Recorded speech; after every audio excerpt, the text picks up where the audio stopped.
Storytelling, terrific insights. I've done my research. More friendly, more respectful, more funnier without lawful restrictions. Policy safe. Bite someone's heads off. Be like. Have you ever asked someone a perfect normal question and they answered like you just challenged them to a dragon battle? That's what bite someone's heads off means. Responding much more angrily than the situation deserves. The lesson, sometimes people are stressed, tired, worried, or distracted, not because they dislike the person asking the question. A little patience, kindness, humor can go a long way. And if you catch yourself reacting too strongly, don't worry, we all have grumpy moments sometimes. Remember, before biting someone's heads off, maybe grab a snack and a nap first.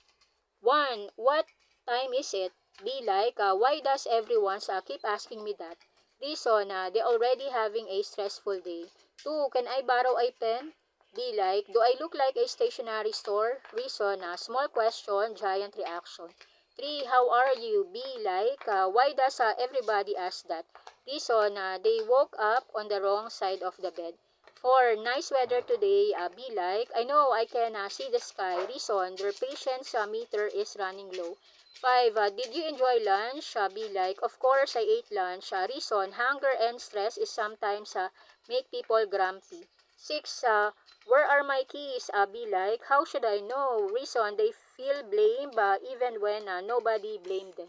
7. Can you help me? Be like, I cannot help everyone. Reason, they may already feel overwhelmed. 8. Is this the seat taken? Be like, it is now. Reason, they want some personal space.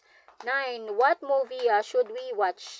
Be like, any movie, just pick one. Reason, too many choices can be frustrating. 10. Can't have a piece of cake? Be like, is that the national emergency? Reason, they're guarding the last slice of treasure. 11. Did you call me?